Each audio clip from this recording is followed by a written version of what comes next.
जय हिंद साथियों, welcome back to my YouTube channel. I hope you will be very well.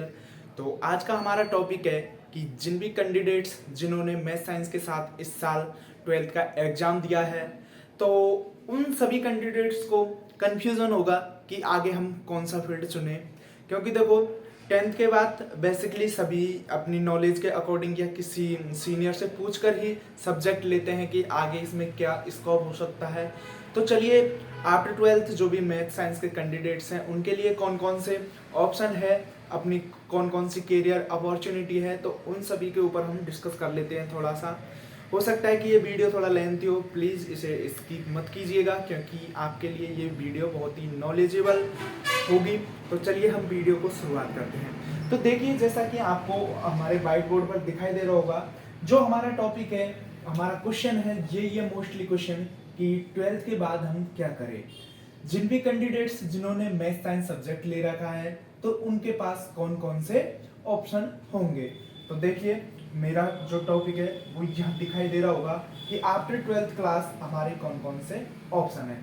तो सबसे पहले मैं बात कर लेता हूँ मोस्टली डिजायरेबल जो भी या रेस्पेक्टेबल अपना ऑप्शन है, वो है सभी जब मैथ साइंस लेते हैं तो सब अपना जो ड्रीम लेके चलते हैं वो लेके चलते हैं भाई आईआईटी यानी कि इंडियन इंस्टीट्यूट ऑफ टेक्नोलॉजी से बीटेक, या फिर इसी के साथ वी आर यानी कि वी आर्किटेक्ट करने के बैचलर ऑफ आर्किटेक्ट, ये ख्वाब सब लोग देखते हैं। जो भी एस्पेरेंट्स मतलब कैंडिडेट्स जो आप 12th क्लास मैथ से पास आउट करते हैं, तो उनका सबका मोस्टली डिजायरेबल मोस्ट ऑप्शन है कि वो आईआईटी ही करेंगे, जिन भी कैंडिडेट्सों की मैथ साइंस में रुचि होगी।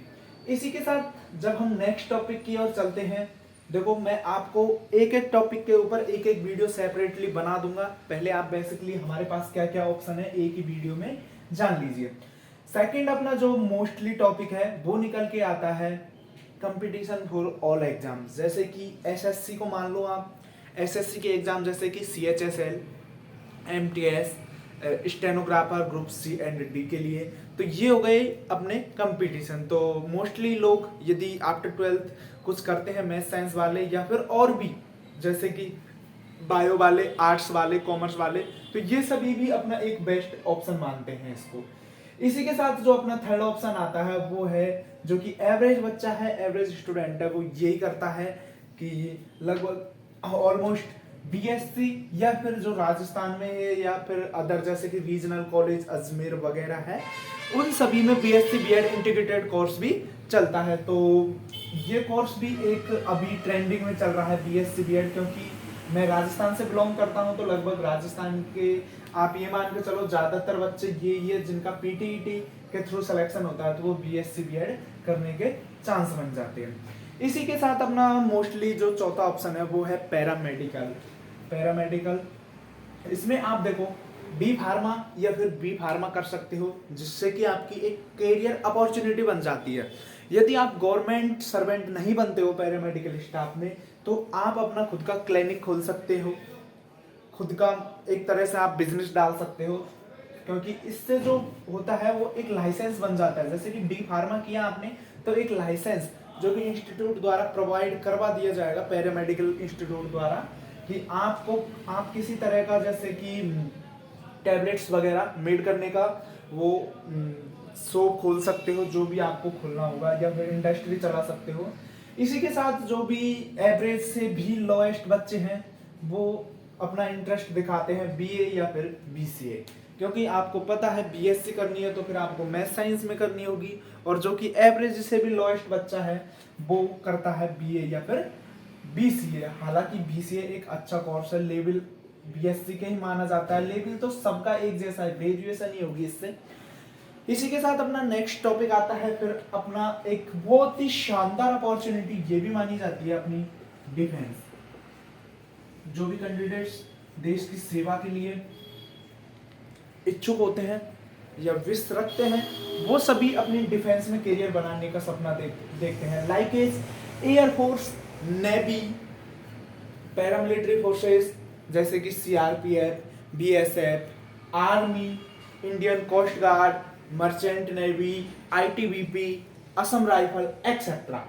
इन सभी में आप डिफेंस जॉब देख सकते हो, क्योंकि इसकी जो क्वालिफिकेशंस है वो लगभग, आप यदि कांस्टेबल और हेड कांस्टेबल की बात करते हैं किसी भी डिपार्टमेंट में, तो आपको देखो डिफेंस, तो आपको बस 12th क्लास ही पास आउट होना चाहिए। इसी के साथ नेक्स्ट टॉपिक आता है अपना डिप्लोमा या फिर पॉलिटेक्निक।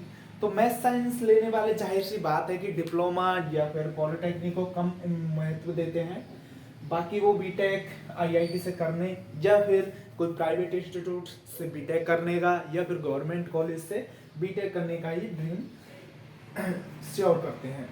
इसी के साथ अपना और टॉपिक चलते हैं, तो और टॉपिक अपना सेकंड लास्ट टॉपिक है अदर कंपटीशन। अदर कंपटीशन में आपके और भी आ गए, जैसे कि बहुत सी एग्जाम होती है, जैसे कि केबीएस में कुछ एलडीसी टाइप की है, एलडीसी टाइप की वैकेंसी निकलती है, और भी बहुत सी वैकेंसी निकलती है, जैसे कि रेलवे में कोई वैकेंसी निकली। इसी के साथ आप ये मान के चलो एनबीएस में निकली या फिर किसी गवर्नमेंट इंस्टीट्यूट में निकली, तो ये सभी वैकेंसी आएगी अपनी अदर कंपटीशन में। तो बहुत से कैंडिडेट इंटरेस्ट लेते हैं अदर कंपटीशन करने की, और बहुत से लोग सक्सेस भी होते हैं। तो अपना लास्ट टॉपिक है वो है, फिर आप देखो मैथ से हो तो आप मेडिकल में भी अपना करियर बना सकते हो। हालांकि इतनी अच्छी अपॉर्चुनिटी नहीं है मेडिकल में, क्योंकि जो सबसे द बेस्ट अपॉर्चुनिटी होती है वो होती है बायो के लिए। बायो के लिए तो आपको बेसिकली मुझे बताने की नीड नहीं है, क्योंकि नीट को सभी जानते हैं, नीट को कौन नहीं जानता। इसी के साथ बीएससी नर्सिंग को भी जानते हैं। बाकी मैथ साइंस के जो भी स्टूडेंट्स हैं वो अपना मेडिकल में करियर बनाना चाहते हैं, तो वो जैसे कि जीएनएम या फिर एएनएम, इसी के साथ एक और ऑप्शन चलता है अपना DMLT, diploma in laboratory technology. और इसी के साथ यदि डिप्लोमा, फिर इसके साथ आप ईसीजी भी कर सकते हो। हालांकि इसके लिए मोस्टली बायो भी होना चाहिए आपके पास, आप ईसीजी नहीं कर सकते, आप डीएमएलटी तक ही आपकी लिमिट है। तो ये हो गई अपनी career opportunity after 12th class. I hope कि आपको वीडियो बहुत अच्छी समझ आई होगी और किसी तरह का आपको कंफ्यूजन नहीं होना चाहिए, क्योंकि आपका करियर है। और एक मैं आपको एक मोस्टली बात बता दूं कि करियर की बस एक छोटी सी गलती, यानी कि लाइफ की अपनी एक छोटी सी गलती आपका पूरा करियर डुबो सकती है, आपको तबाह कर सकती है। क्योंकि यही टाइम होता है अपना कि हम कुछ करें, कुछ बड़ा लेके चले, तभी आप अपनी जिंदगी में कामयाब हो सकते हो। ये बात याद रखना। तो अभी आपको क्या करना है, अभी आपको गलती नहीं करनी है। मोस्टली आपके सीनियर्स होंगे, उनसे और आप करियर अपॉर्चुनिटी के बारे में पूछ सकते हो। वैसे मैंने हालांकि बहुत अच्छे से डिफाइन किया है इसको, फिर भी हो सकता है कि मेरे से भी कोई गलती हो गई हो, या फिर मेरा कोई ऑप्शन और भी अच्छा ऑप्शन हो जो कि छूट गया है, तो आप बेसिकली किसी से पूछ सकते हो। इसी के साथ हम वीडियो को खत्म करते हैं। और जिंदगी में याद रखो कि आपको आगे बढ़ना है तो कुछ करना होगा, कुछ यूनिक करना होगा जो किसी ने नहीं किया हो। हालांकि देखो सब्जेक्ट सभी लेते हैं, मैथ साइंस आप ये मान के चलो पूरे इंडिया की बात कर ले, या फिर आप एक पर्टिकुलर स्टेट या डिस्ट्रिक्ट की बात कर ले, तो लगभग आज के स्टूडेंट, लगभग आप ये मान कर चलो 70 या 60% स्टूडेंट तो आपको मैथ साइंस के ही मिलेंगे। तो आपको कुछ उनसे बेहतर करना है, तभी आप अपनी जिंदगी में आगे बढ़ सकते हो। इसी के साथ हम वीडियो को खत्म करते हैं। वीडियो अच्छी लगी हो तो प्लीज मेरे चैनल को सब्सक्राइब कीजिएगा, वीडियो को लाइक कीजिएगा, और अधिक से अधिक अपने फ्रेंडों के साथ लिंक को शेयर कर दीजिएगा। Thanks for watching the video. जय हिंद, जय भारत।